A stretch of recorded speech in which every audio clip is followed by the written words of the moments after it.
This is lesson 10.1, which is operations with matrices. The essential question is, how can you interpret matrices and operate with matrices? So for example 1, we're representing data with a matrix. So the first thing is, how do we explain the order of a matrix or the dimensions of a matrix? So when we're giving the dimensions, we read the rows first. So if you look at matrix A, there are 3 rows. Oops. There are 3 rows. 1, 2, 3, and there are 2 columns. So this would be a 3 by 2 matrix. So we can describe each element in the matrix using the row by the column. So if I wanted to know,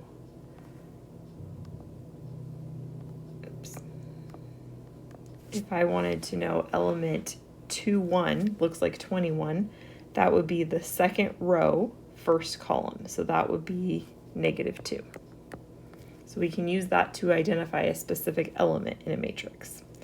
So if you look below, it says, what are the values of the variables in the matrix equation? So if we're looking for y, we're looking for the same location in the equivalent matrix. So that tells us that y would have to equal 0. And then the same thing can be true. We have 2x and we have 14. So 2x would have to equal 14, which means x equals 7. So example 2 is talking about scalar multiplication. So scalar multiplication is when we multiply the whole matrix by a number, which when we're talking about matrices, we use the term scalar. So we're scaling the matrix, we're making it bigger or smaller. So it says Cool Threads, a clothing store, uses matrix C to represent the prices of women's clothes. The columns represent the brands, vintage, casual, and distressed, and the rows represent jeans and jackets. If the sales tax rate is 5%, how can you use matrix operation to find the amount of sales tax on each item? So scalar multiplication is the multiplication of each element in the matrix by a single real number called a scalar. So if you see here, we're multiplying every single element of the matrix by 0.05 to represent the 5%. So this would tell us the amount of sales tax that we're going to have on each item. So for example, 320 would be the cost of vintage and vintage jeans. And so $16 is going to be the sales tax that you're going to pay on those vintage jeans. So our next example is to add and subtract matrices.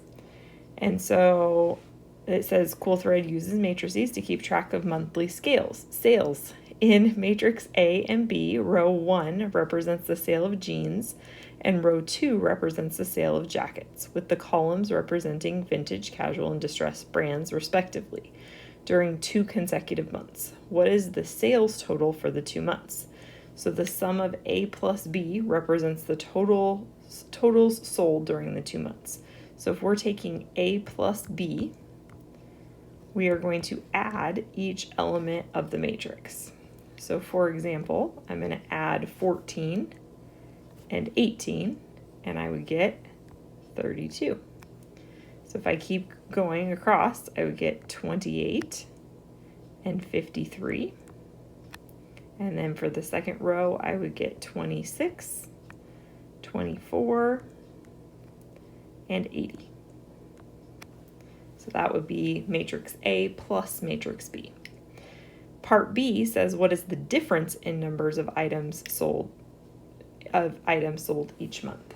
So the difference, if we're taking matrix B minus A, so if we want to know how much more was sold in April than March, we would take matrix B minus matrix A, which, same idea, we would take that 18 from April and we would subtract 14, which gives us 4.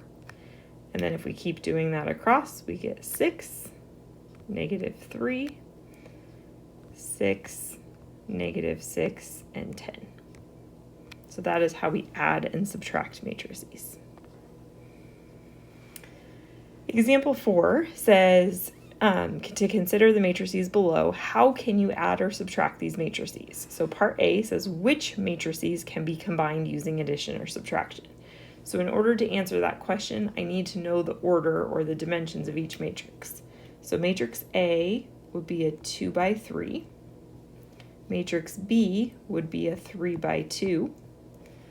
Matrix C would be a 2 by 3. And matrix D would be a 2 by 3. So part A says what matrices can be combined using addition and subtraction. That means we could add and subtract matrix A, C, and D because they have the same dimensions.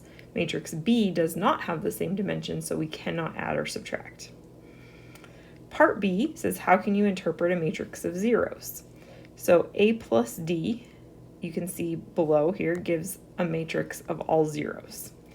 So basically what this means is that A and D are additive inverses of each other. So when we add them together, we're going to get a zero matrix. It's kind of like adding 5 plus negative 5, and you get the number 0. We're just dealing with a full matrices of 0 instead of a single value. So part C says, what is the additive inverse of matrix B?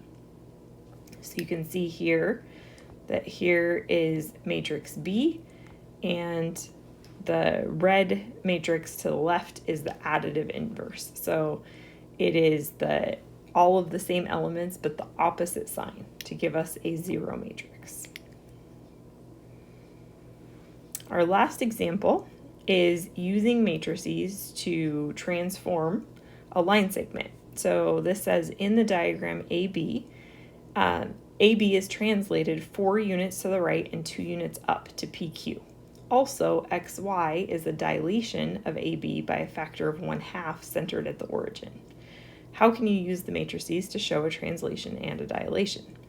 So first of all, I want to explain, we have our pre-image. So this is AB. And so I want you to notice that our points are listed vertically because this is our X and this is our Y. So you can see the point 26 corresponds to that point right there, and the point 84 corresponds to that point right there. So now our translation matrix, which we're looking at here, has 4, 2, and 4, 2. And you notice the 4s are both for the X's and the 2s are both for the Y's, because that is moving our points 4 to the right and up 2. And then it gives the points 6, 8, and 12, 6, which correspond to our point P and our point Q. Now, same idea, we can take our point AB, our segment AB, and we can list our points here, and we can multiply both of these points by a scalar of 1/2. So that's basically, we're cutting the value of the X and the Y in half for each of these points. And that results in X, which is the 0.13, and Y, which is the 0.42. So we can use this idea of matrix addition, subtraction, and scalar multiplication in order to transform figures.